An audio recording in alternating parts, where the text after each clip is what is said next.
ॐ भूर्भुवः स्वः तत्सवितुर्वरेण्यं भर्गो देवस्य धीमहि धियो यो नः प्रचोदयात्।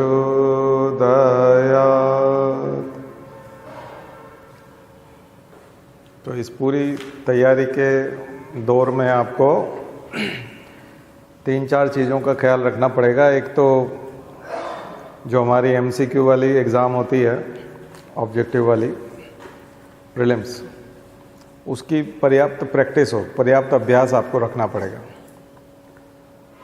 पर्याप्त अभ्यास आपको प्रीलिम्स का करना पड़ेगा, ऑब्जेक्टिव वाला। और दूसरे नंबर पे आपको मुख्य परीक्षा के लिखने की आदत बना के रखनी पड़ेगी, क्योंकि वो लिखने वाली परीक्षा है, तो वो हिस्सा कहीं छूटना नहीं चाहिए, लिखने वाला। तो लिखने की आदत भी बना के रखना है, ऑब्जेक्टिव हल करने की आदत भी बना के रखना है। दोनों में अभ्यास बहुत ज़बरदस्त लगता है, दोनों में ज़बरदस्त अभ्यास लगता है, क्योंकि कंपटीशन जिस तरह का है उसमें केवल पढ़ते रहने से बात नहीं बनेगी। कई बार पढ़ाई का मतलब ये है कि हम किताब लेके बैठे हैं, अंडरलाइन कर रहे हैं या पढ़ते जा रहे हैं, पेज बदलते जा रहे हैं, पढ़ते जा रहे हैं, किताब कंप्लीट हो गई, नोट्स ख़त्म हो गए।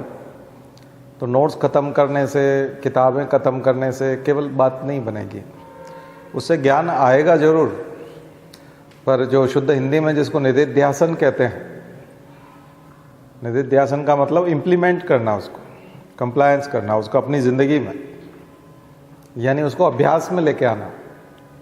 वो जब तक नहीं करेंगे तब तक रिजल्ट नहीं आएंगे। तो रिजल्ट लाने के लिए 3 बड़े काम करने पड़ते हैं। पहला काम, ऑब्जेक्टिव टाइप जो एग्ज़ाम है उनका अभ्यास करना, यानी टेस्ट पेपर लगाना, ज़्यादा से ज़्यादा टेस्ट पेपर लगाना। जितने ज़्यादा हम टेस्ट देंगे उतना ज़्यादा अभ्यास होगा।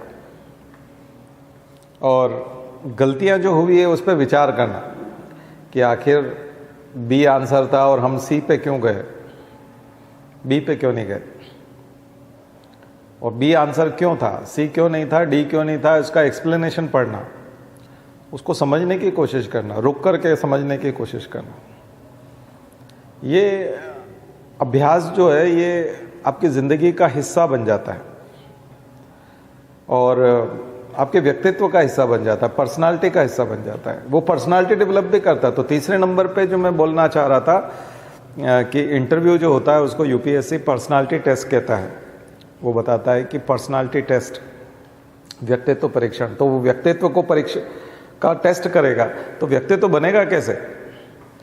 तो प्रीलिम्स के जो आप ऑब्जेक्टिव करोगे और उसका एनालिसिस पढ़ोगे और उसका एक्सप्लेनेशन पढ़ोगे और उसके एक एक क्वेश्चन के गहराई में जाओगे तो आपको गलतियां समझ में आएंगी, उससे व्यक्तित्व का निर्माण होगा, एक।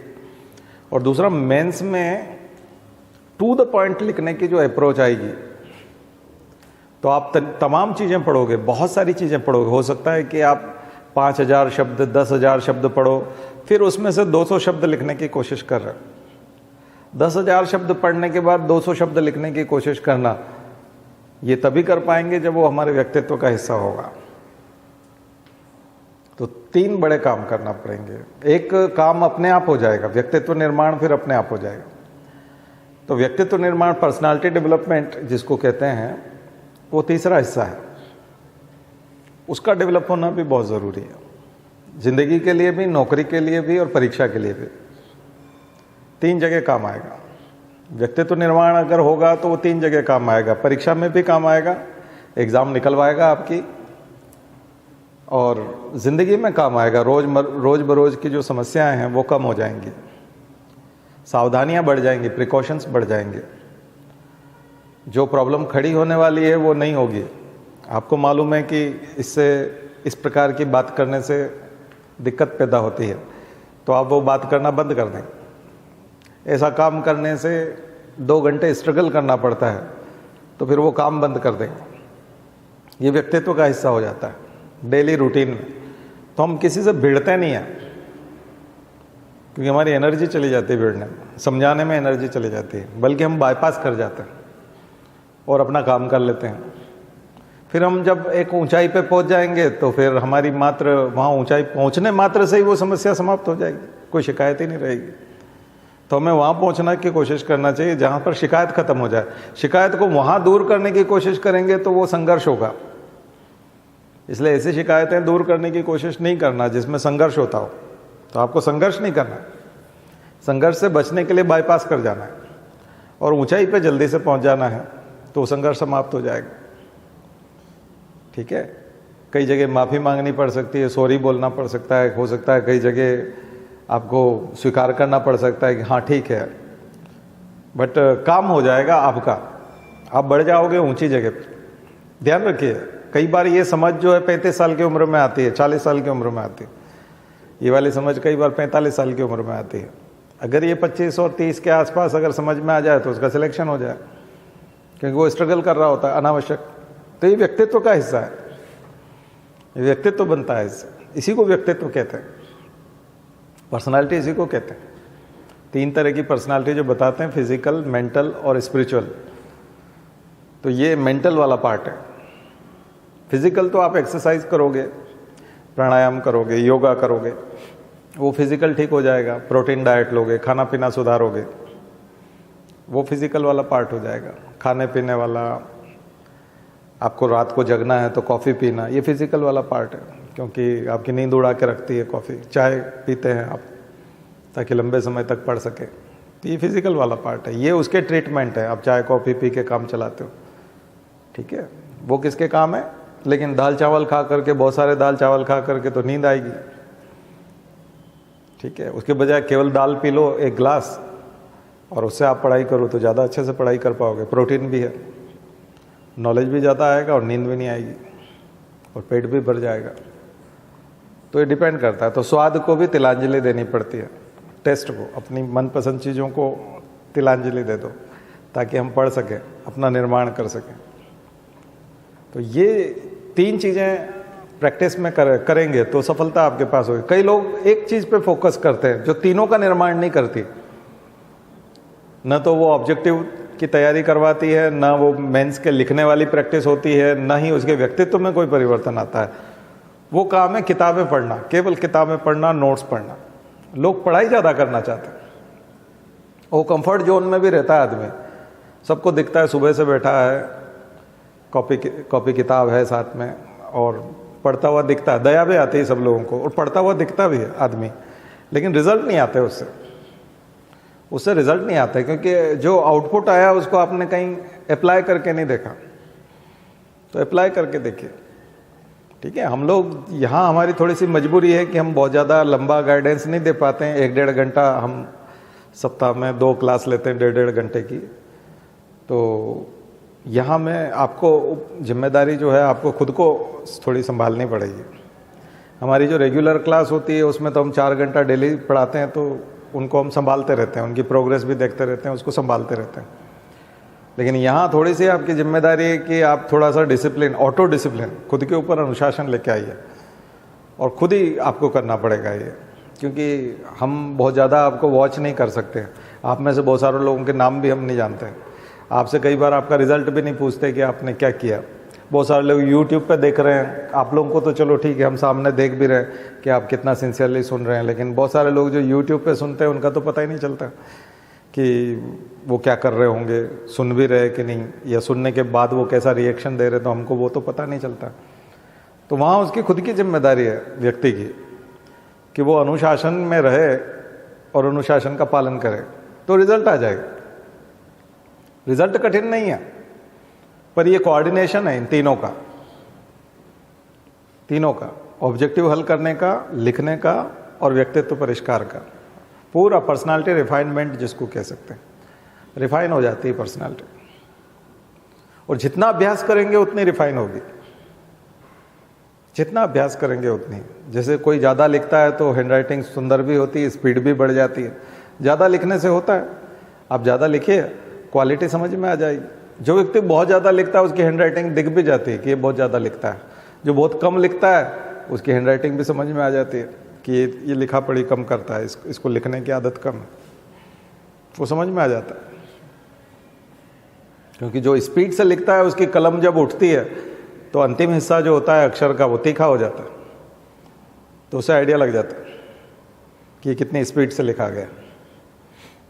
तो स्पीड से जब लिखा जाता है तो कलम वापस रखते हो और उठाते हो, उस समय जो अक्षर की बनावट होती है उससे एक्सपर्ट को आइडिया लग जाता है कि ये स्पीड से लिखा गया है, हड़बड़ाहट में लिखा गया है, गुस्से में लिखा गया है, धीरज के साथ, धैर्य के साथ लिखा गया है, सोच समझ करके लिखा गया है। हर चीज़ दिखाई देती है, आपका स्वभाव समझ में आता है उसमें। इसलिए तो लिखावट देख के हस्ताक्षर से कई लोग जो है पता लगा देते हैं कि इसका स्वभाव कैसा है। जो एक्सपर्ट है वो पता लगा लेते हैं, इसीलिए लगा लेते हैं। तो व्यक्तित्व का पार्ट है लिखना भी, क्योंकि मेंस के ही सबसे ज़्यादा मार्क्स होते हैं आपके सिलेक्शन में, और मेंस में तो आप खुद ना तो मौजूद हैं, मौजूद भी नहीं हैं आप तो उसको दिखते नहीं, मेल है या फीमेल है, शेड्यूल कास्ट का है या ओबीसी का है, जनरल है, कुछ नहीं पता, किसी का नहीं पता उसका कौन है, पता ही नहीं है। केवल कोड रहते हैं, नाम भी नहीं रहता, कोड, रोल नंबर भी नहीं रहते, एक अलग ही कोड हो जाता है, वो कोड डला रहता है वहाँ पे, उससे तो बिल्कुल भी आइडिया नहीं लगता। पर वो बता देता है, जो समझदार आदमी है वो बता देता है कि ये कौन है, ये किस स्तर का व्यक्ति है और ये यहाँ तक क्यों पहुँचा।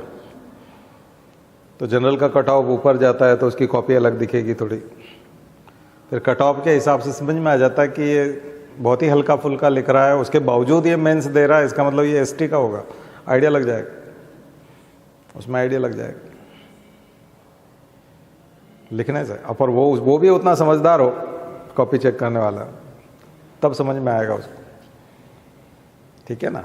तो आपको तीनों चीज़ें एक साथ करनी है, और इसको टाइम डिवाइड करके भी कर सकते हैं।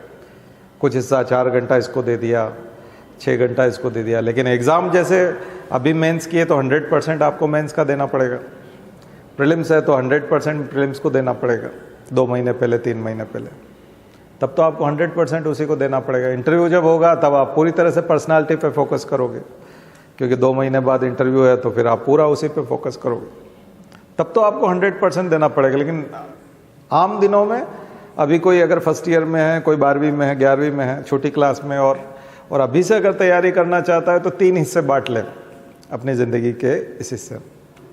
केवल किताब ना पढ़ता रहे, 4-5 घंटे लिखता भी रहे, 4-5 घंटे टेस्ट पेपर भी देता रहे, क्वेश्चंस को भी समझता रहे, और 4-5 घंटे पर्सनालिटी पे काम करे, यानी बुक्स पढ़े, एनालिसिस करे, दिमाग में सोचे, थॉट प्रोसेसिंग करे। विचार प्रवाह बहुत ज़रूरी है, थॉट प्रोसेस बहुत ज़रूरी है, ठीक है। तो अखबार आप पढ़ रहे हैं तो उसको थॉट प्रोसेस में लेके आइए। तो हम जो भी हमारे लेक्चर हैं पुराने करंट अफेयर्स के, थोड़े से पीछे से देखिए, एक और चीज़ मैं बता दूं जो लोग नए हैं, ये जो हमारे लेक्चर होते हैं, पहले हम थर्सडे फ्राइडे को लेते थे, अब सैटरडे संडे को लेते हैं, 1-1.5 घंटे का लेक्चर होता है। तो इसमें एक भाव प्रवाह होता है, थॉट प्रोसेस होता है, विचार प्रवाह है, और हम वो थॉट जनरेशन करवाना भी चाहते हैं, आपके अंदर भी उसी प्रकार के थॉट्स जनरेट करें, कोशिश ये होती है। लेकिन मनुष्य होने के नाते हमारी भी थोड़ी सी लिमिटेशंस होती हैं। दिन भर हमारे साथ कौन से घटनाक्रम हुए, घर से हम लेक्चर देने के लिए जो चले आ रहे हैं, तब रास्ते में हमारे साथ क्या घटनाक्रम हो रहे हैं, किस तरह के लोगों के फ़ोन आए हैं जस्ट पहले क्लास के, उन सब का प्रभाव भी क्लास पे पड़ता है। तो अलग अलग दिनों में जो क्लासेस हुई है उनमें कहीं आपको वेरिएशन समझ में आता है, या कोई क्लास कम ज़्यादा लगती है, तो एक आध क्लास देखने से डिसाइड नहीं होगा, एक आध क्लास से बात नहीं बनेगी। आपको कुल मिला के पूरी तरह से अधिकांश क्लासेस देखनी पड़ेगी, 100 क्लास तो कम से कम देखनी पड़ेगी, तब जाकर के आप तय कर पाएंगे कि क्या सही है और क्या गलत है। इसलिए किसी एक क्लास में को देख करके आप निर्णय ले लें कि रिजल्ट निकाल दें कि ये होगा, तो ये तो किसी भी क्लास के साथ नहीं होना चाहिए, किसी भी टीचर के साथ नहीं होना चाहिए, किसी भी कोचिंग में नहीं होना चाहिए, एक क्लास से नहीं हो सकता। इसलिए वो जो डेमो वगैरह लेते हैं देते हैं, मैं उसके पक्ष में नहीं रहता हूँ, क्योंकि उससे आप तय कैसे करेंगे।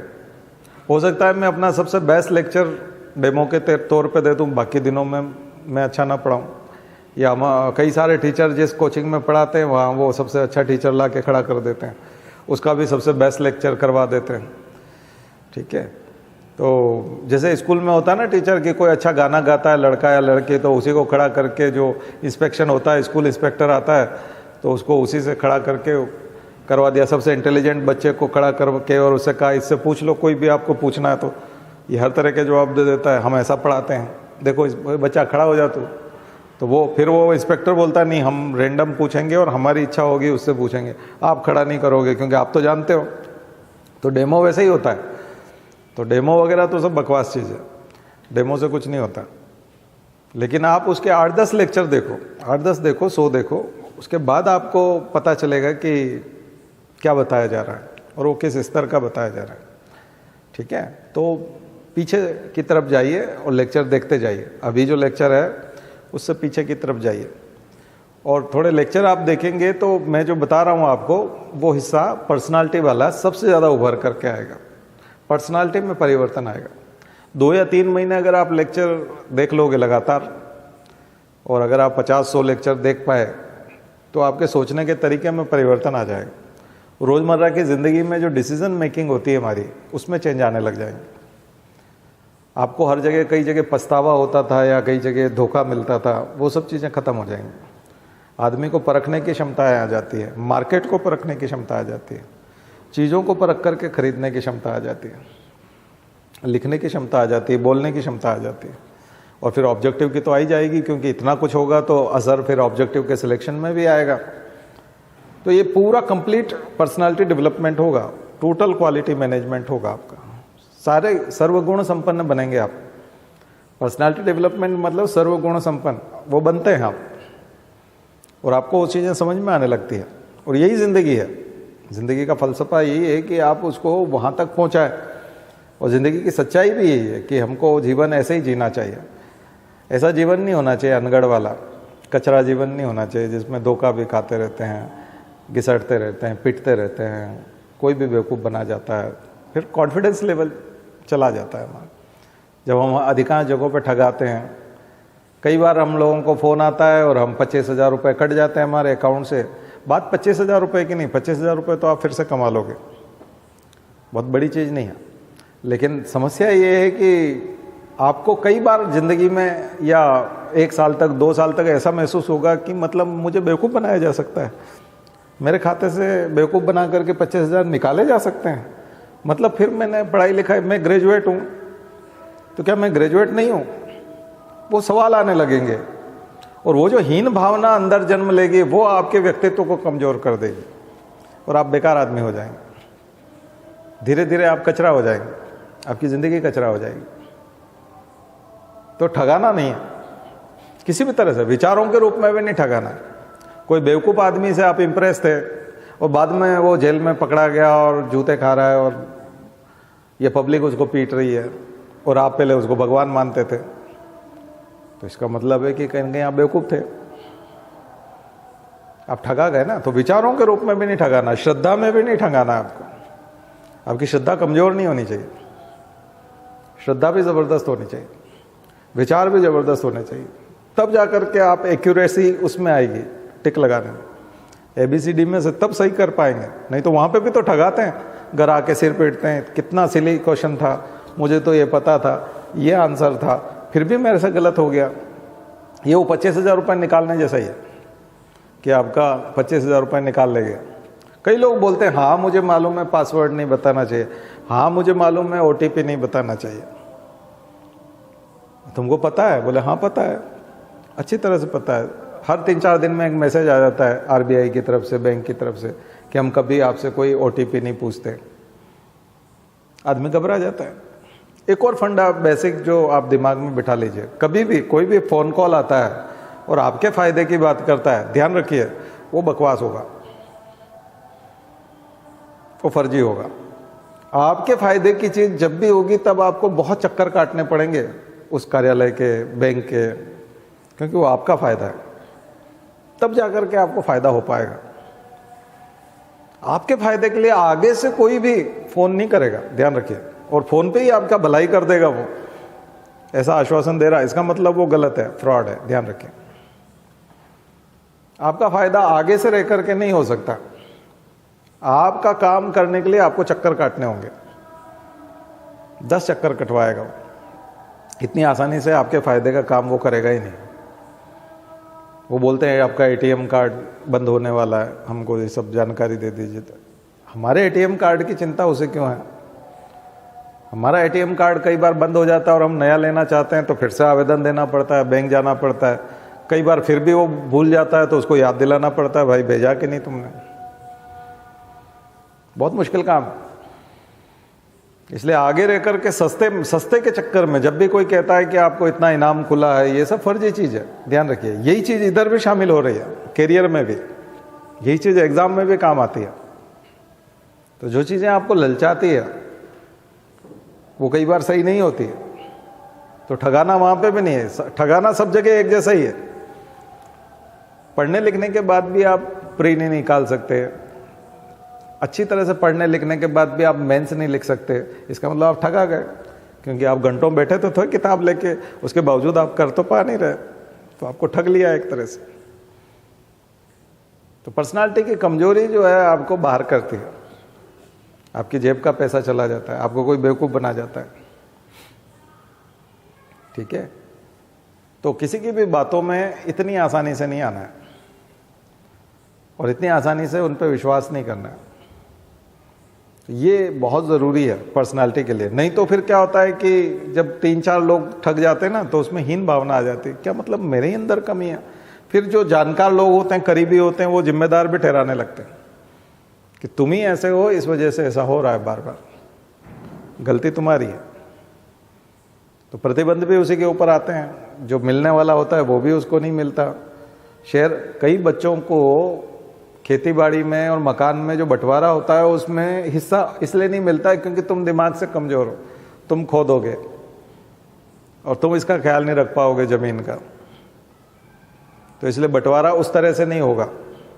तुमको ये नहीं मिलेगा, तुमको वो नहीं मिलेगा, तुमको इसमें से नहीं देंगे। तुम पैतृक संपत्ति का तो बराबर बंटवारा हो जाता है, लेकिन पिता ने अपनी जिंदगी में जो खरीदी है उसका बंटवारा पिता अपने हिसाब से कर सकता है, कानून है। पिता को जो अब उसके पिता से मिला है उसका बंटवारा तो पटवारी, तहसीलदार कोई भी गड़बड़ नहीं कर पाएगा। उसका बंटवारा तो 3 बच्चे हैं तो 33% सबको जाएगा, 1/3 हो जाएगा। 2 बच्चे हैं तो 1/2 हो जाएगा। लेकिन पिता ने अपनी जिंदगी में जो कमाया है और उससे अगर प्लॉट खरीदा है, उससे अगर मकान बनाया है, उससे अगर उसने खेत खरीदा है पिता ने अपनी जिंदगी में, तो किसी भी एक बच्चे को पकड़ा सकता है। तो पैतृक संपत्ति 45 थी एकड़ और वो 3 बच्चे थे तो 15 सबको मिल गया, लेकिन पिता ने 50 एकड़ और खरीद ली थी, वो 3 मकान बना दिए थे। वो तीनों मकान किसी एक बच्चे को दे सकता है पिता, और पूरी 50 एकड़ उस एक बच्चे को पकड़ा देगा, तो उसके पास, एक बच्चे के पास 65 हो सकती है। तो ये किस आधार पर देता है? कई बार वो योग्यता के आधार पर देता है। अगर कोई कमजोर है, पहले ही उसने 15 एकड़ जमीन में से 5 एकड़ बेच रखी है और उसको कोई भी बेवकूफ़ बना जाता है, कॉन्फिडेंस नहीं होता, तो बात केवल यहाँ पढ़ाई की नहीं है, निजी जिंदगी में भी बहुत फर्क पड़ता है इन सब चीज़ों का। हमने देखा है ऐसा, पिता वंचित कर देते हैं उसको, संपत्ति से वंचित कर देते हैं। कोर्ट भी साथ नहीं देगा उसमें, क्योंकि कानून बना हुआ है, पिता ने अपनी जिंदगी में अर्जित किया है तो वो उसकी मर्जी होगी, उसी को देगा। वो पैतृक संपत्ति नहीं है, पेरेंटल प्रॉपर्टी नहीं है। बात समझ रहे हैं ना, कानून के हिसाब से। तो कानून भी उस बच्चे को सपोर्ट नहीं करेगा। तो इसलिए योग्यता विकसित करना बहुत जरूरी है, आईएएस की परीक्षा के लिए ही नहीं, जिंदगी जीने के लिए भी। नहीं तो पैतृक संपत्ति से बाहर हो जाता है आदमी। कई लोग बोलते हैं हम तो किसान हैं, हमको आईएएस का नहीं पढ़ना है, तो ये तो समझ लो, ये तो उनके भी काम का है, ठीक है ना। तब तो लॉजिक भी बनता है ना, तब रिश्तेदारों को बता सकते हो कि भाई हमको क्यों नहीं दे रहे, हम तो ज्यादा समझदार हैं, हम तो संपत्ति की ज्यादा अच्छे से सुरक्षा कर पाते हैं, फिर हमको क्यों नहीं मिल रही। तो फिर रिश्तेदार आकर के न्याय कर देंगे, कोर्ट में तो नहीं हो पाएगा, लेकिन रिश्तेदार जो है वो इंटरफेयर करने लग जाएंगे। उसको भी समाज में रहना है, पिता को भी और तमाम भाइयों को, तो वो फिर आपके हक में होगा। ये 4th पेपर के लिए अच्छा केस स्टडी बता रहा हूँ मैं। जो भी चीज़ें मैं इस प्रकार की बताता हूँ वो सब 4th पेपर में बहुत काम आती है, नहीं तो 4th पेपर में हवा ही नहीं लगती है कई बार। 4th पेपर का पुराने पेपर देख लेना जाकर वेबसाइट पे यूपीएससी की, उसका स्टाइल ऐसा ही होता है। जो ऐसी थॉट प्रोसेस होती है उसी से सिलेक्शन होता है, उसी से ज़्यादा मार्क्स आते हैं। तो ओपन थिंकिंग होना चाहिए, किसी भी तरह के टास्क को हल करने की ताकत होनी चाहिए। तो बहुत ओपन एग्ज़ाम है ये, हमेशा ओपन रहती है, ओपन एंडेड है, इसका एंड होता ही नहीं है इस एग्ज़ाम का। ना तो करंट अफेयर्स का एंड होता है, स्टोरी चलती रहती है, चलती रहे। रशिया यूक्रेन मैंने 2 लेक्चर लिए हैं, आप देखिएगा, लेकिन वो स्टोरी बंद ही नहीं होती, चल रही है। अब वो शीत युद्ध में कोल्ड वॉर में बदल जाएगी, बाद में जाके कोल्ड वॉर में बदल जाएगी, पर झगड़ा खत्म नहीं होगा, पूरी तरह से शिकायतें खत्म नहीं होगी एक दूसरे से, चलती रहेगी। यूरोप से भी शिकायत रहेगी, अमेरिका से भी रहेगी, रशिया से भी रहेगी, चाइना से भी रहेगी, थोड़ी बहुत शिकायत इंडिया से भी रहेगी। कि कई बार शिकायत रहती ना कि द्रौपदी को जब वस्त्राहरण हो रहा था तब भीष्म पितामह चुपचाप क्यों बैठे थे, जबकि भीष्म पितामह ने तो साड़ी नहीं खींची थी, वो तो दुशासन ने खींची थी। लेकिन भीष्म पितामह के ऊपर क्वेश्चन आता है, द्रोणाचार्य पे आता है, सब पे आता है, बुजुर्गों पे आता है, तो वैसे भारत पे भी आएगा। इतिहास किसी को माफ नहीं करता, तो ओपन एंडेड है ये सब। इसलिए करंट अफेयर्स को बहुत दिल खोल करके पढ़ना चाहिए। आपका जो पूरा सिलेबस है वो पूरा ओपन है, कभी कंप्लीट नहीं होगा वो सिलेबस। आप 50% 60% तक पहुंचोगे और आप IAS हो जाओगे, और फिर मन ही मन मुस्काओगे, सब तो बाकी था, नोट्स भी जो के त्यों बाकी थे, किताबें भी सब नई की नई थी, और प्रैक्टिस भी बहुत सारी करनी थी। मुझे तो लग रहा था अगले साल खूब प्रैक्टिस करेंगे, इस बार ही टॉपर हो गए, हम तो बन गए। तो फिर वो प्रेस कॉन्फ्रेंस में सब में बोलता है बहुत पढ़ना पड़ता है, बहुत लिखना पड़ता है, ऐसा है, बहुत किताबें ख़त्म करनी पड़ती है, हमने बहुत मेहनत की है, फलाना। बाकी उसकी अंतरात्मा जान रही होती है कि उसने क्या गुल खिलाया है, ठीक है। बीच में ही बन जाता है आदमी, अधूरे में ही बनता है। जितने भी लोग बने सब अधूरे में बने, पढ़ना वढ़ना सब बाकी था उनका। तो आप भी उस सफ़र पर निकलो, बन तो जाओगे, जल्दी बन जाओगे, लेकिन पूरे दिल खोल करके निकलना पड़ेगा, ठीक है। कुछ सीमाएं हैं, मेंस की सीमाएं, प्रीलिम्स की तो सीमाएं नहीं है। अभी चूंकि 28 मई को प्रीलिम्स होगा तो थोड़ा प्रीलिम्स की भी बात करेंगे हम लोग, लेकिन मेंस की सीमा है। मेंस में एक सिलेबस है और 90% चीज़ें जो है वो सिलेबस में से ही पूछते हैं। तो इसलिए जिसने सिलेबस कंप्लीट कर लिया उसके सक्सेस होने की, उसके सिलेक्ट होने की संभावना बहुत ज़्यादा होती है। तो उसको टू द पॉइंट सिलेबस के अकॉर्डिंग पढ़ा जा सकता है मेंस को। लेकिन प्रीलिम्स में तो महासागर है, प्रीलिम्स को तो कोई सिलेबस के हिसाब से नहीं पढ़ सकते, क्योंकि सिलेबस तो लिखा हुआ है Indian polity, general science, Indian economy, बस इतना भर लिखा हुआ है, ज़्यादा कुछ है नहीं। सिलेबस तो 8 लाइन में ख़त्म हो जाता है।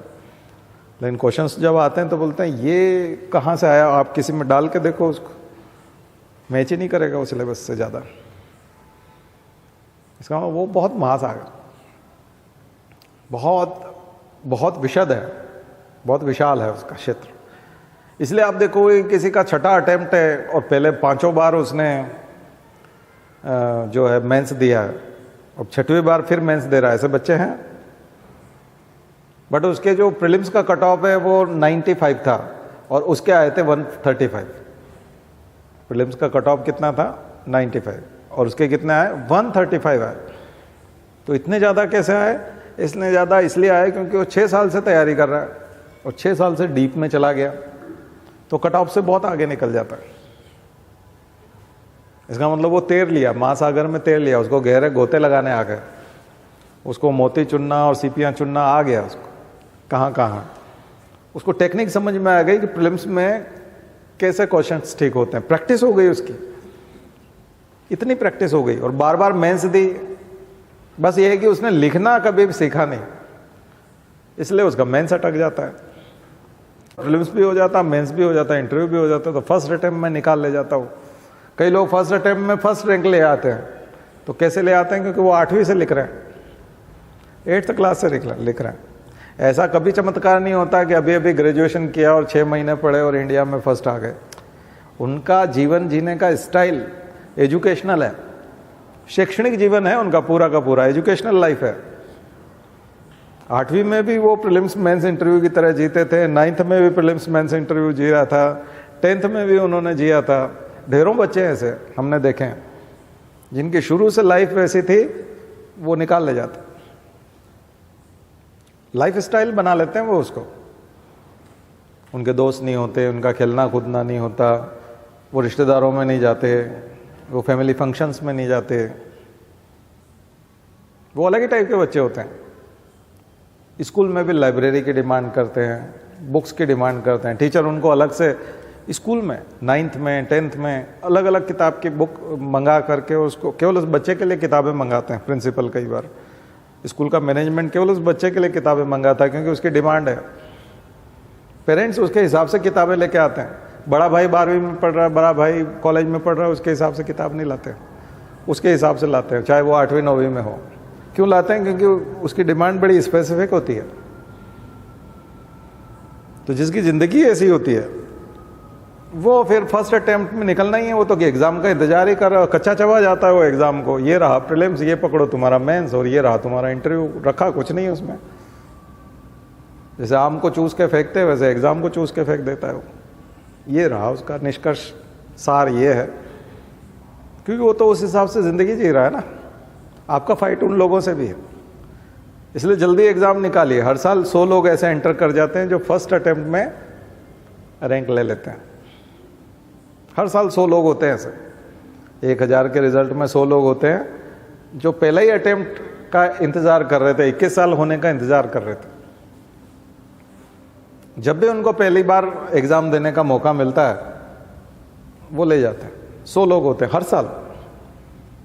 तो अगले साल, थोड़े साल बाद हो सकता है कि बच्चों में अवेयरनेस बढ़ रही है, पेरेंट्स में बढ़ रही है, तो आने वाले समय में हो सकता है कि 150 लोग हों, 200 लोग हों। ऐसे एक समय ऐसा भी आ सकता है कि फर्स्ट अटेम्प्ट में निकालने वाले 500 बच्चे होंगे।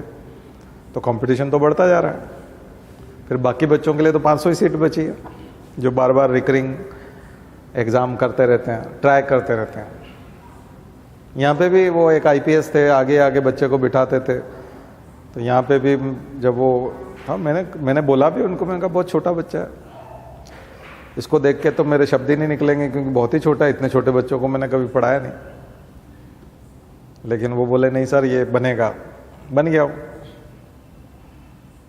अभी जब रिजल्ट आया था पिछले साल तो वो, मैंने कहा तो वाकई में बन गया। उसके पिता को बहुत विश्वास था। मैं एक बार उनके घर गया था, जब उन्होंने बुलाया था चाय पे, तो जब मैं घर गया तो वो रिमोट मांग रहे थे बच्चे, शाम को 8 बजे के आसपास। तो मैंने कहा ये क्या क्या पूछ रहे हैं आपसे, कान में आके क्या बोल रहे हैं? बोले आप आ गए तो इनका टाइम निकल रहा है टीवी वाला। आज फ्राइडे है और इनका टाइम है आज का टीवी का। इनको सप्ताह में आधा घंटा टीवी देखने को मिलता है और वो टाइम ये वाला टाइम है। और इसमें आप आके बैठ गए तो अब ये टीवी के सामने तो हम लोग बैठे हुए हैं, तो इसका टाइम जा रहा है।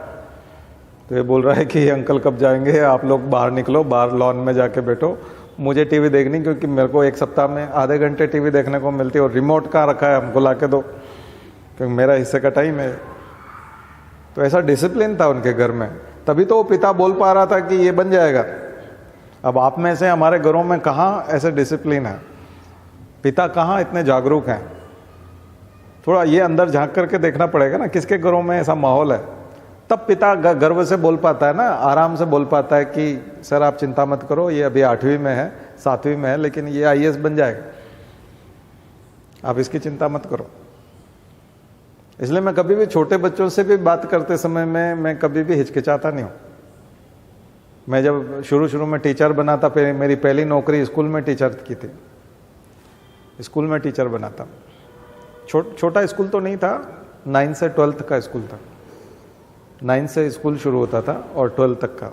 उसमें मैं टीचर था, तो मुझे 9th का क्लास टीचर बनाया गया। तो 9th का क्लास टीचर बना तो मुझे बच्चों का वो अच्छा लगता था, अटेंडेंस लेना, सब बच्चे खड़े हो गए यस सर बोलते थे, तो मैं बार बार अटेंडेंस लेता था क्योंकि बहुत ही छोटे छोटे बच्चे थे। हमने कहा ये तो बहुत छोटे बच्चे हैं, अब इनको कैसे पढ़ाएंगे, हमको तो आदत नहीं थी छोटे बच्चों को पढ़ाने की, पर नौकरी लगी थी तो पढ़ाना ही था। तो मैं उस समय में यूपीएससी का पीएससी का तैयारी करता था, तो मैं उनको अपने ही बारे में बताने लगा कि देखो एक यूपीएससी होती है, एक एमपीपीएससी होती है, इससे डिप्टी कलेक्टर बनते हैं, उससे कलेक्टर बनते हैं, उसका सिलेबस ऐसा होता है वैसा होता है। तो एक बच्चा जो आगे आगे था उसका एक बटन भी खुला रहता था शर्ट का, और बहुत ही क्यूट सा बच्चा था, छोटा सा बच्चा था, सबसे छोटा वही था क्लास में, वो बहुत ध्यान से सुनता था। तो वो मेरे को कहे सर आप उसके लिए कुछ किताबें बताएंगे, कैसे क्या क्या पढ़ना पड़ता है आप जो बता रहे हैं उसके लिए। फिर मैंने बोर्ड पे लिखा, ब्लैक बोर्ड पे चौक से जो है बुक्स के नाम लिखे, तो उसने नोट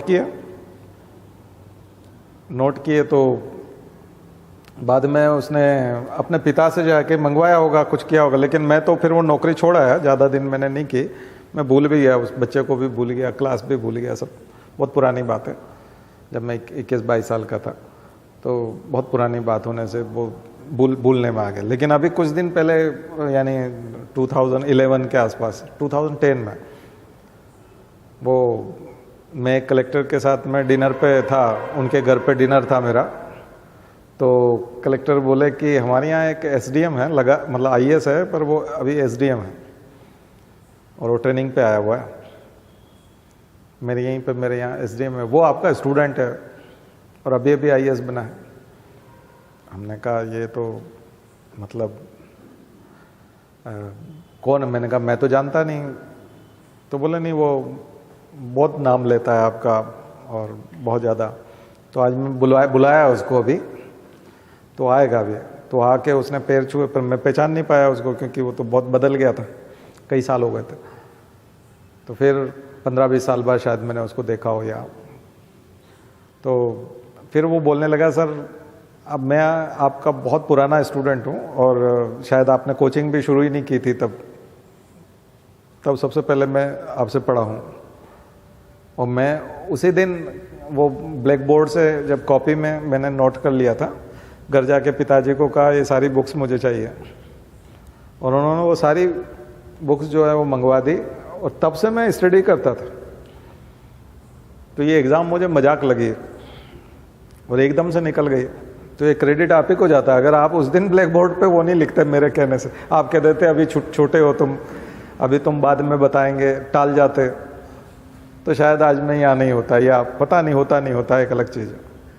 इसलिए मैं हिचकिचाता नहीं हूँ, छोटे बच्चों से भी बात करने में बिल्कुल नहीं हिचकिचाता, क्योंकि ये मैं इसलिए आपसे चर्चा कर रहा हूँ कि ये चीज़ें लेके आइए ज़िंदगी में। अगर कहीं छूट गया है तो अब लेके आइए, उसको रूटीन बनाइए, ये बहुत ज़रूरी है।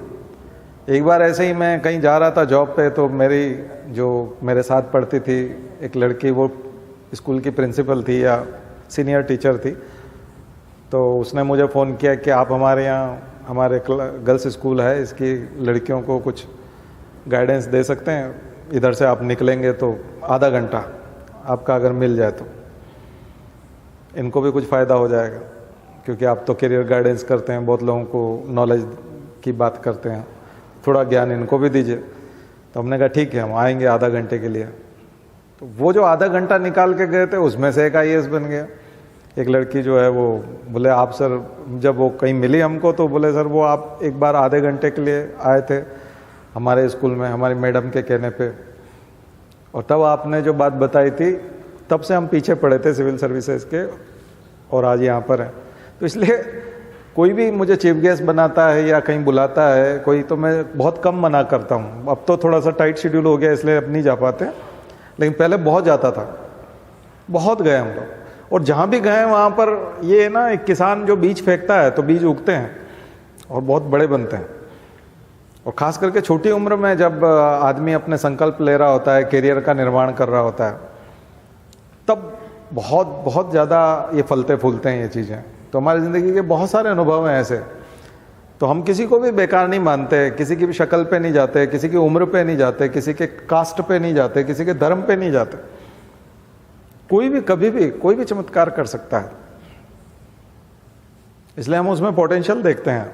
अब अंदर किसके अंदर कितना संकल्प जाग रहा है, कौन कितनी ऊर्जा और ताकत खपाएगा, उसमें कल से ही लग जाएगा, शिद्दत से लग जाएगा, तो वो तो निकाल ले जाएगा, चमत्कार हो जाएगा।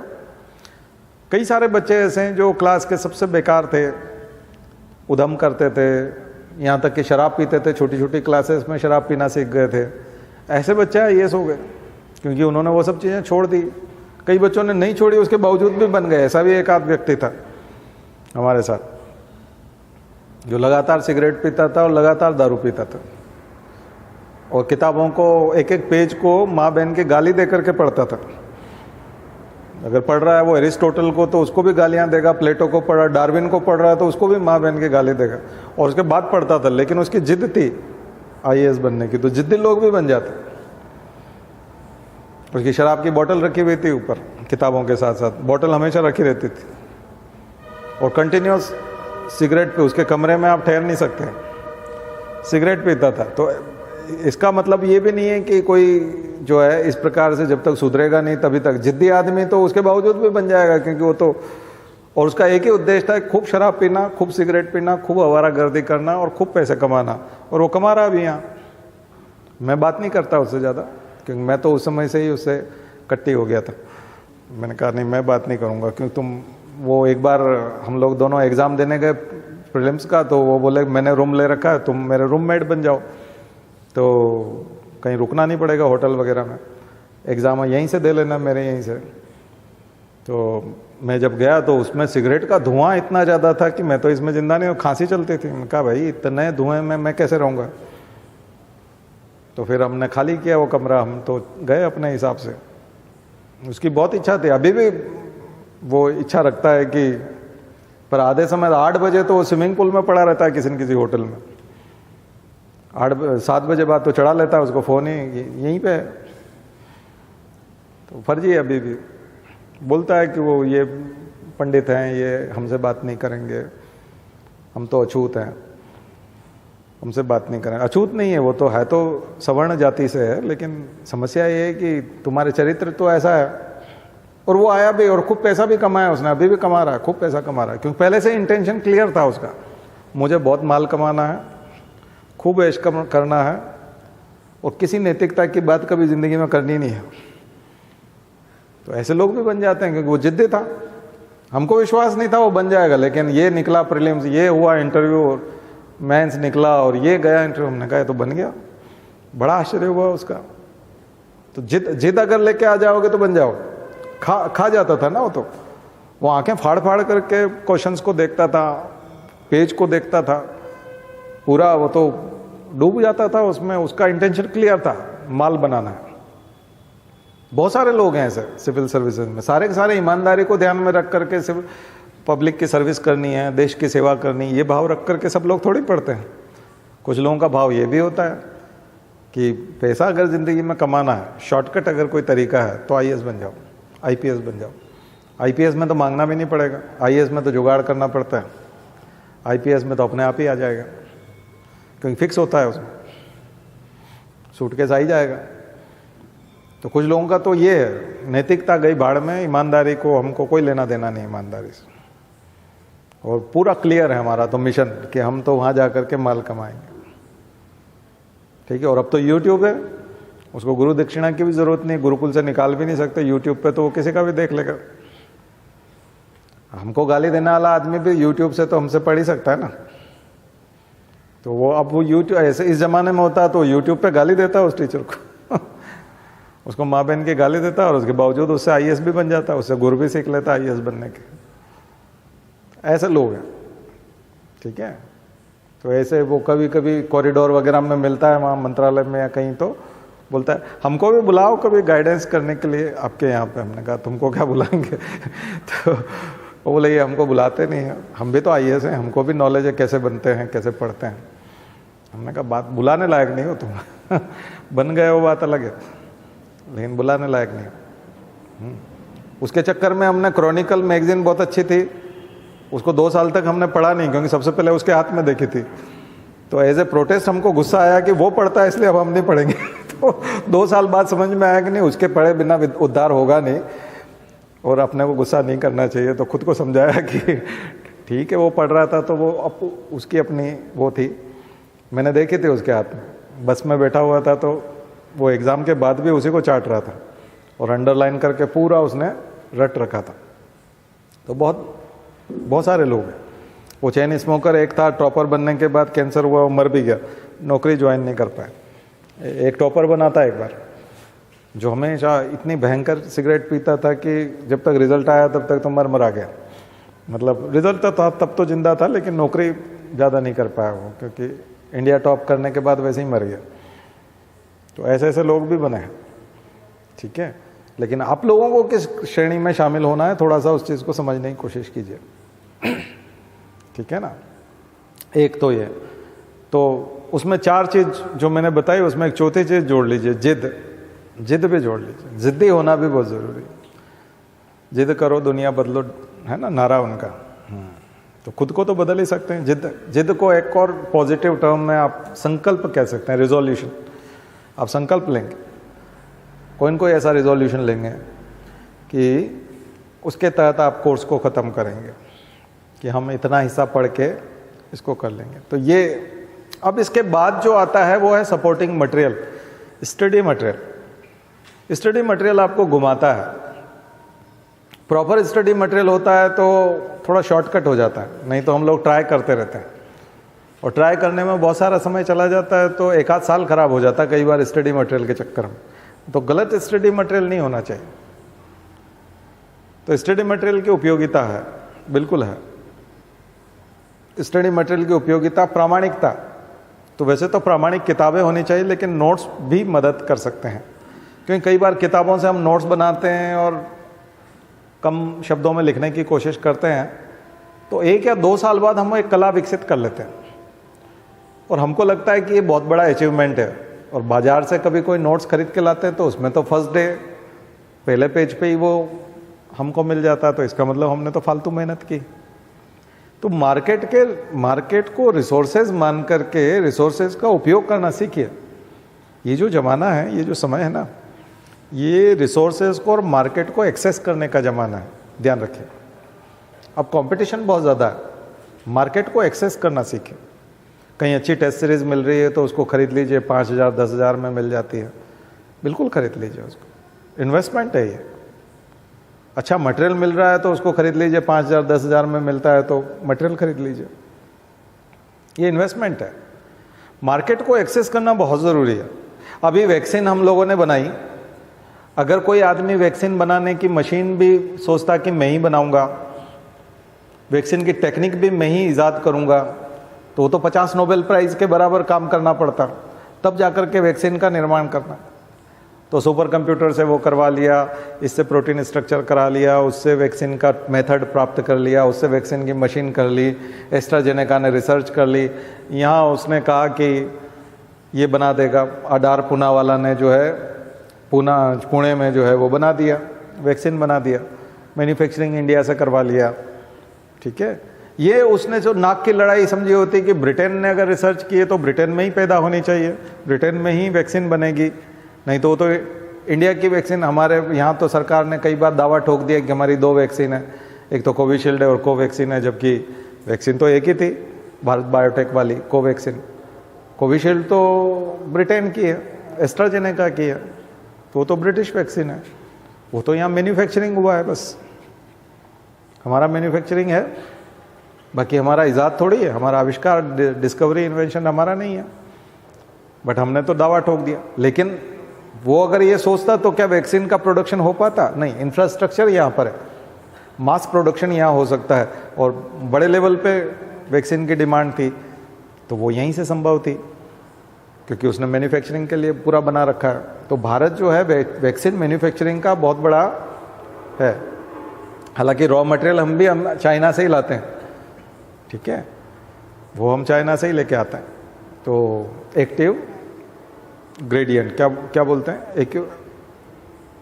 AQI क्या नाम है, API है ना, तो वो जो है वो हम लोग चाइना से ही लेके आते, फार्मास्यूटिकल ग्रेडियंट, ठीक है। Ingredient, sorry, pharmaceutical ingredient. तो ये जो है हम लोग वहीं से लेके आते हैं और हम लोगों ने बना दिया है यहाँ पे। तो ऐसे मार्केट को अगर एक्सेस करना, अगर आप आउटसोर्स करना नहीं जानते, एक्सेस करना नहीं जानते, तो आप पिछड़ जाएंगे। इसलिए जहां पर जो जो चीजें आपको जल्दी पहुंचा सकती है आपके लक्ष्य तक, उसको हायर करिए। अगर आप में परचेसिंग पावर है, अगर आप में खरीदने की क्षमता है, तो इसलिए कोई आदमी रिसर्च करता है तो अफ्रीका में यदि मान लीजिए कोई सीड मिलता है तो अफ्रीका से सीड मंगवा लेता है। साउथ अमेरिका में यदि वो फिश मिलती है तो साउथ अमेरिका से फिश मंगवा लेता है। अगर उसका इंस्ट्रूमेंट ऑस्ट्रेलिया में मिलता है तो ऑस्ट्रेलिया से इंस्ट्रूमेंट मंगवा लेता है या लैब में करवा लेता है।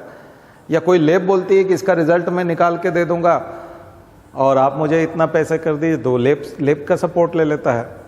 एक अच्छा डिज़ाइनर है, टाइपिस्ट है, तो उससे थीसिस लिखवा लेता है, उससे बोलता है कि आप अच्छे डिज़ाइनर है तो आप, अब सब काम वो सोचे कि कंप्यूटर पर डिज़ाइन भी मैं ही करूँगा, है ना, फिश भी मैं ही लेके आऊँगा, या फिश का मैं जिस पे उस पर करूँगा, सीड भी मैं ही करूँगा। 50 तरह की चीज़ें, अगर 50 चीज़ें अगर वो खुद करना चाहेगा और मार्केट को एक्सेस नहीं करेगा तो उसका पीएचडी तो होना नहीं 50 साल तक, वो तो कभी नहीं कर पाएगा। तो मार्केट को अच्छी तरह से एक्सेस करना आना चाहिए।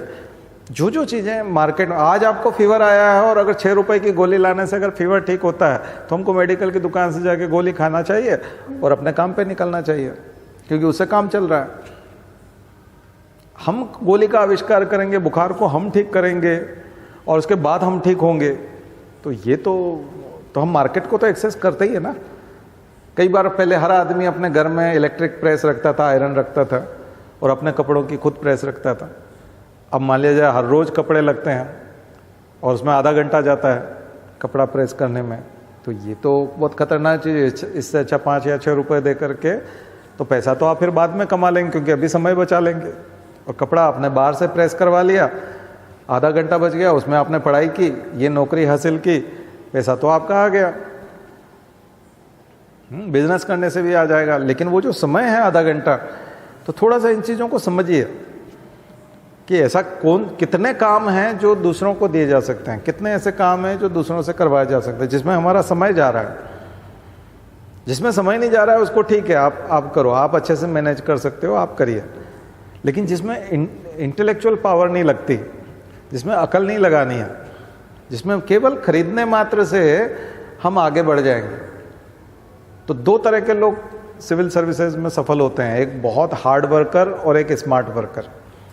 तो ये स्मार्ट वर्क हो जाता है, मार्केट को एक्सेस करना, रिसोर्सेज को एक्सेस करना, अवेलेबल जितनी भी चीज़ें हैं उनको यूज़ करना, ऑलरेडी हमारे पास जो अवेलेबल उनका बेटर यूज़ करना, अच्छे से यूज़ करना।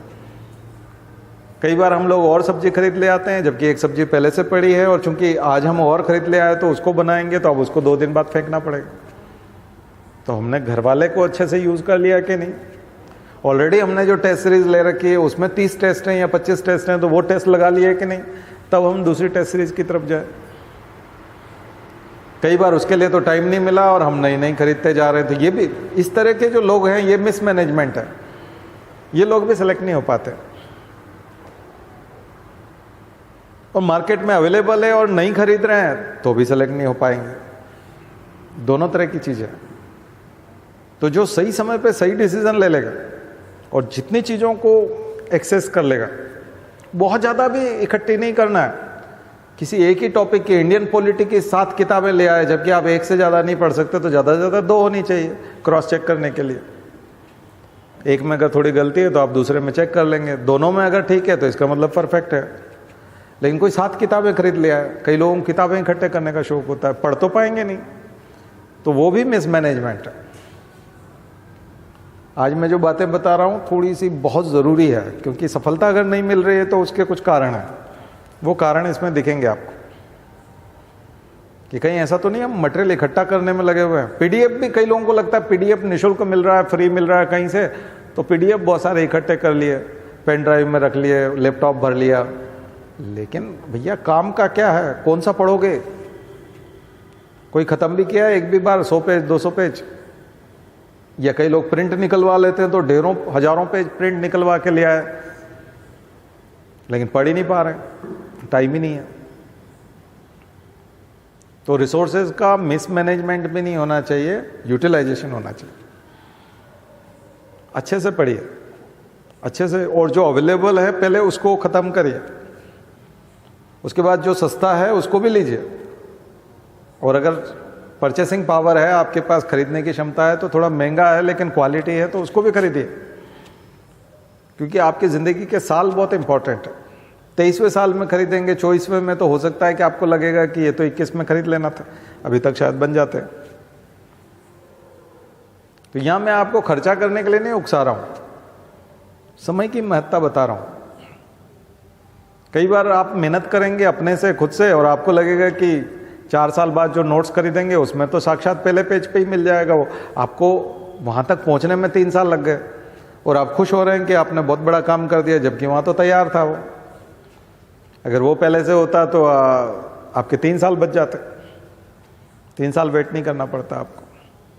ऐसा नहीं कोई मूर्ख होता है और वो कर नहीं सकता। जितना भी मार्केट में रिसोर्सेज हैं, जितनी भी चीज़ें पैसे में मिलती हैं, वो आप खुद कर सकते हैं, पर समय लग जाएगा।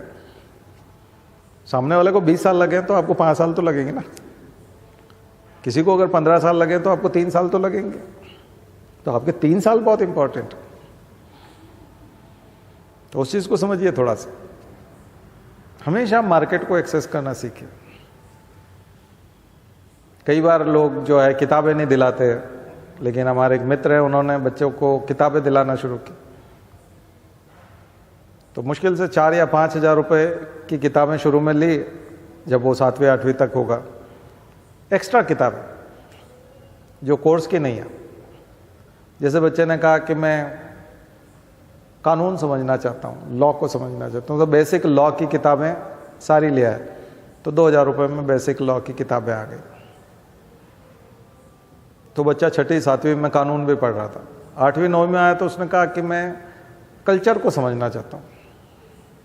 तो मुझसे ही पूछा कल्चर के लिए क्या होगा। मैंने वही नितिन सिंघानिया टाइप और ऐसी 4-5 किताबें बता दी जो IAS की तैयारी में चलती। तो बच्चे ने खा पी ली, 15 दिन में निपटा दिया उनको कल्चर की किताबों को। बोले ये अंकल ख़त्म आपकी किताबें, अब पूछ लो इसमें से क्या पूछना है। 8वीं वाला फिर बोला नहीं, इनको इकोनॉमी जानना है, पॉवर्टी जानना है, दुनिया में गरीबी क्या होती है, वर्ल्ड बैंक क्या होता है, लोन कैसे मिलते हैं, दुनिया भर में इकोनॉमिक सिस्टम कैसे काम करता है, भारत की इकोनॉमी कैसी है, भारत में गरीबी की समस्या कैसे दूर होगी, इसके सिद्धांत समझने हैं, एक्सपर्ट्स की राय समझनी है, सूत्र समझने हैं, परिभाषाएं जाननी है, डेफिनेशन जाननी है, टर्मिनोलॉजी भी जाननी है, और डॉलर इतना इंपॉर्टेंट क्यों है, रुपया इतना क्यों नहीं है, रुपया आखिर इतना हम कम क्यों रखते हैं, शुरुआत कैसे हुई, रिजर्व बैंक का आखिर कंसेप्ट क्या है, ये सब चीज़ें जाननी है उसको। फिर उसको इंडियन इकोनॉमी की किताब खरीदने के लिए 1000 रुपये का डिमांड था कि ये किताब 1000 रुपये की है, केवल इंडियन इकोनॉमी नहीं, इकोनॉमी पे। तो हिचकिचाने लगे, वो बोले 1000 रुपया यार, अभी तो क्लास भी इसकी छोटी, मंगवाया जाए। मैंने कहा मंगवा दो, अगर एक्सेस तो करना ही पड़ेगा। तो बोले ठीक है मंगवाया जाए। किताब आ गई, फिर महीने 1.5 महीने में उसने खा पी लिया, सब खत्म। बोले अब पूछ लो इकोनॉमी में क्या पूछना है। एक बीटेक लड़का था, उससे सॉफ्टवेयर सारा पढ़ लिया। कंप्यूटर साइंस वाला बुलाया, कोई मौसा थे, कोई फूफा थे, कोई क्या थे, रिश्तेदारों में से ही लड़के जो टॉप करते थे कि इन्होंने बीटेक में टॉप किया, ये कोई रिश्तेदार है। तो उसको कहा भाई 15-20 दिन यहाँ हमारे घर आके रहो, बच्चे को थोड़ा गाइड करो। तो उसने उसको भी चाट लिया पूरा, उससे कंप्यूटर साइंस समझ लिया, किससे क्या समझ लिया। जो मार्केट जाते थे तो वो पूरा ट्रांजिस्टर और वही सब चीज़ें खरीदते थे। तो वो तो चिप मेकिंग और सेमीकंडक्टर लेवल पे, और वो सब पूरा मदरबोर्ड बना के रख देंगे आपका कंप्यूटर का। तो इलेक्ट्रॉनिक्स की दुकान पे जाएंगे, वो सब चीज़ें खरीदेंगे, इधर एक खाली बोर्ड खरीदेंगे, इससे बोले इससे ऐप चल जाएगा। हम जाते थे थोड़ी देर के लिए तो हमारा फ़ोन ले लेते थे, बोले अंकल आपके फ़ोन से ये वाला कॉल करेंगे तो वहाँ पर ये मैसेज आएगा, इसमें मैं यहाँ मैसेज आ रहा है ना, ये आ रहा है, तो ये देखिए ये काम कर रहा है। हमने कहा ये क्या है? वो कोडिंग वोडिंग तो बहुत बात की बात हो गई, मतलब वो बहुत छोटी हो गई। वहाँ तो कुछ भी हार्डवेयर सॉफ्टवेयर से भी खेल लिया, इकोनॉमी भी हो गया, ये भी हो गया। तो 10th में आते आते 10th में स्कॉलरशिप जीत ली 100 करोड़ की, फिर 150 करोड़ की, तो 200-250 करोड़ अरेंज कर लिए कॉलेज में घुसने से पहले। अब वो दुनिया का सबसे महंगा कॉलेज में यूनिवर्सिटी मिल गई पढ़ने के लिए, बीटेक ग्रेजुएशन करने के लिए, और पढ़ाई का 1 रुपया नहीं लगना है पिताजी का। Investment, right investment in right time.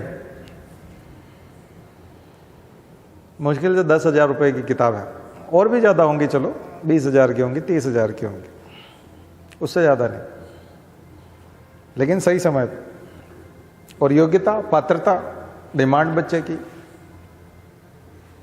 तो कहाँ पहुँच गया? उसने ज़िंदगी भर का जुगाड़ कर लिया, पूरी ज़िंदगी की पढ़ाई का जुगाड़ कर लिया। यहाँ तक कि कंपनी बना कर देगा, ऑफिस भी बना कर देगा कंपनी का, इतना जुगाड़। डिग्री कराएगा, डिग्री के बाद इंटर्नशिप कराएगा, इंटर्नशिप के बाद में, और वहाँ पर जहाँ फेसबुक और गूगल के और सबके ऑफिस हैं उसके बगल में, तो प्रैक्टिकल वहीं होंगे एक तरह से, वो थ्योरी उधर होगा।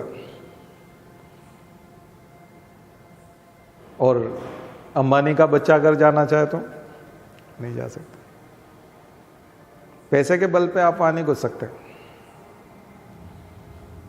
क्वालिटी, फीस देकर के केवल नहीं घुस सकते, ऐसे इंस्टीट्यूट में आप जा ही नहीं सकते। अंबानी का बच्चा भी नहीं जा पाएगा। मरते हैं वो लोग कि हमारे में से किसी एक का बच्चा जो है उसमें घुस जाए, नहीं घुस पाता। तो ये जो मैंने घटना इसलिए सुनाई कि अगर हम पिछड़ गए हैं तो हमको क्वालिटी लेके आना पड़ेगी,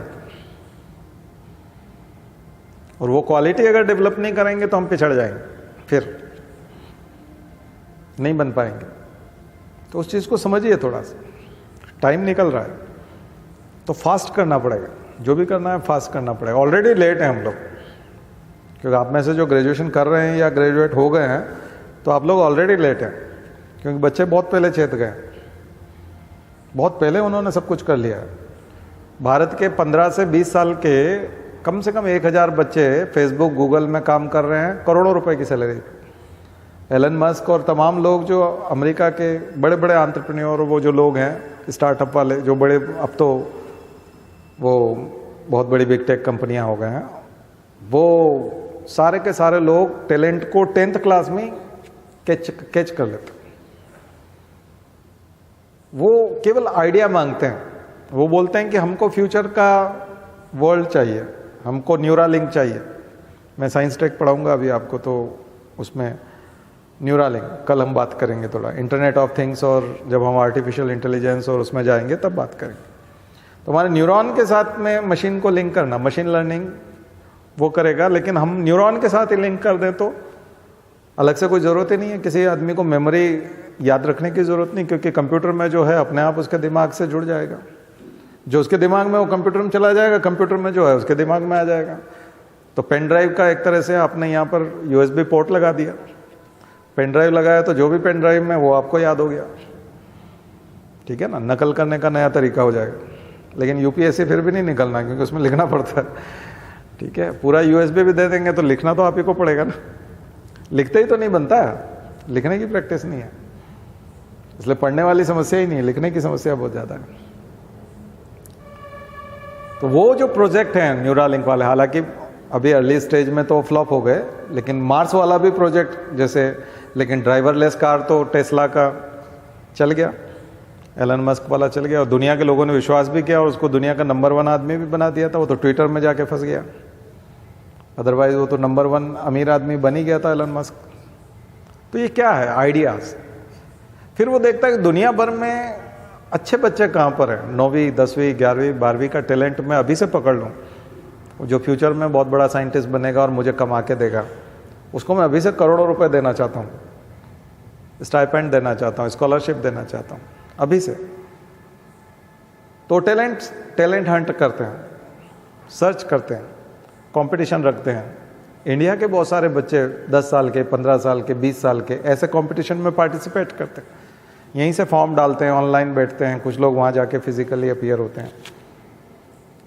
उन लोगों में वहाँ के कंपटीशन में जब वो टॉप 10 में, टॉप 15 में पहुँचते हैं तो वो उनको करोड़ों की स्कॉलरशिप ऑफर करता है, करोड़ों रुपए उसके पास इन्वेस्टर्स के रखे हुए हैं। तो अमेरिका के आगे होने का कारण ही यही है, मैंने आपको बताया था, वो दुनिया भर के टैलेंट की कदर करता है और उसको अपने यहाँ रुकने का माहौल देता है। और फिर वो उससे कहते हैं कि मेरा ये थीम है, मेरा ये प्रोजेक्ट है, इस पे कुछ काम करके बताओ, नई नई चीज़ें, किताबें हैं, ये लाइब्रेरी है, ये लोग कंसल्टेंट के लिए सीनियर साइंटिस्ट हैं, ये लैब है, तुमको प्रैक्टिकल करना है तो इसमें करो, किताबें पढ़नी वहाँ बैठो, एक्सपर्ट से सलाह लेनी तो इधर आ जाओ, लेकिन प्रॉब्लम सॉल्व करके बताओ। कोई डिग्री नहीं चाहिए, कोई मार्कशीट नहीं चाहिए कि कौन सी क्लास में कितने मार्क्स आए। तुम तो ये प्रॉब्लम अगर सॉल्व करते हो तो फिर मुंह मांगी कीमत, तुम जो मांगोगे वो मिलेगा। और अगर वो प्रॉब्लम सॉल्व करता है तो वो तो प्रोडक्ट बनाएगा, वो तो दुनिया भर में बेचेगा, तो पैसा कमाएगा, तो उसको उसका हिस्सा देने में क्या दिक्कत है? उसको कोई प्रॉब्लम नहीं है, क्योंकि वो तो दुनिया भर से कमाएगा ना। वो तो प्रोडक्ट लॉन्च करेगा और जैसे ही IPO उसका जारी होगा, शेयर मार्केट में लोग इन्वेस्ट कर देंगे तो उसके पास तो करोड़ों की कंपनी हो जाएगी, वो दुनिया में फिर नंबर 1 हो जाएगा। इसलिए अमेरिका का हर बड़ा आदमी, हर अमीर आदमी टैलेंटेड बच्चों को खोज रहा होता है, और इंडिया उसके लिए सबसे अच्छी जगह है, क्योंकि इंडिया में लोग अपना इंजॉय ख़त्म करके, अमेरिका में और यूरोप में तो क्या है कि वेस्टर्न कल्चर में आदमी खुद ही इंजॉय करता रहता है, बच्चों की ज़्यादा चिंता नहीं करता। पति पत्नी सब अपना इंजॉय में लगे रहते हैं, क्लब में, दोस्तों में, शराब पीने में, आवारागर्दी में।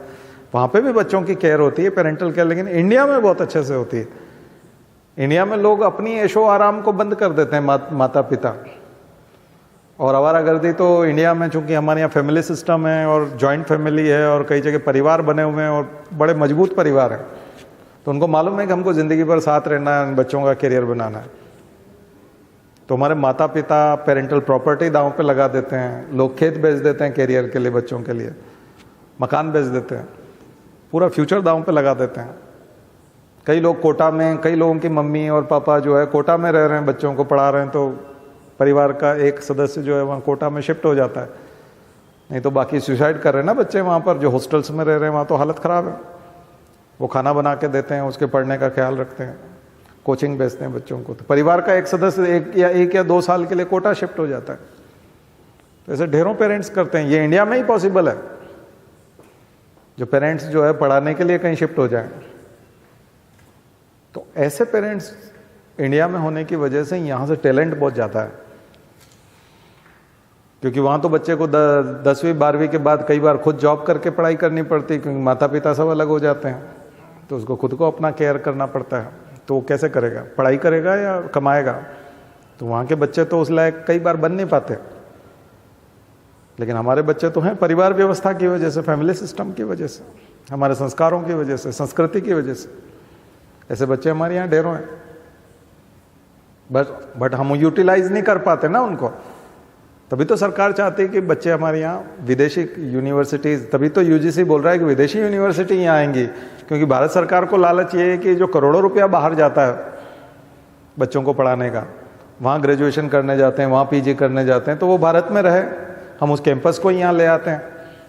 बट वो कैंपस यहाँ नहीं आ सकता, क्योंकि वो कल्चर है 100 साल में विकसित हुआ है, और 100 साल में वहाँ इस प्रकार का वातावरण बना, इसीलिए तो उस यूनिवर्सिटी का इंपॉर्टेंस है। आपके यहाँ कैसे बन जाएगा वो? आपके यहाँ नहीं बन पाएगा। और यहाँ बनना होता तो पहले से जो यहाँ यूनिवर्सिटी उनको ही बना दो।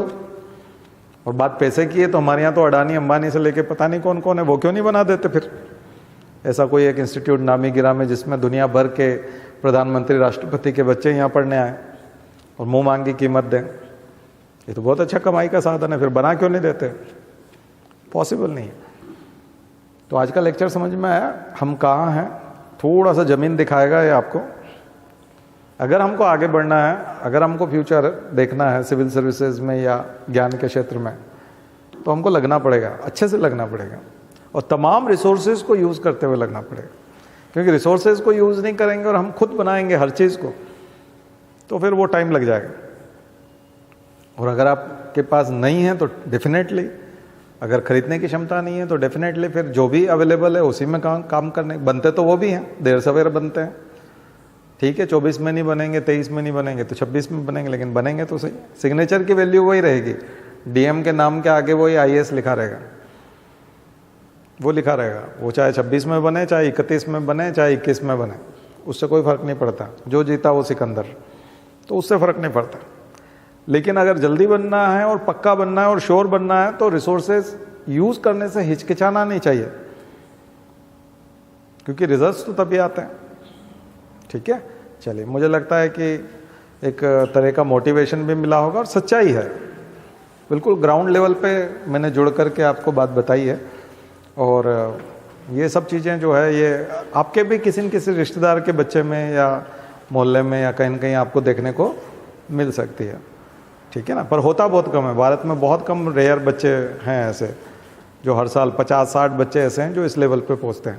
वैसे तो मैं जिन बच्चों की बात कर रहा हूँ वो तो 1 या 2 में ही शामिल है, पूरे इंडिया में 1 या 2 हैं इस टाइप के बच्चे हैं जिनकी मैं बात कर रहा हूँ, तो वो तो बहुत ही रेयर है। लेकिन फिर भी आपने टैलेंटेड बच्चे देखे होंगे और उनके पीछे का इतिहास और उसका पूरा स्टडी देखेंगे तो वही मिलेगा। चलिए, बोले गायत्री क्या शांति पाठ।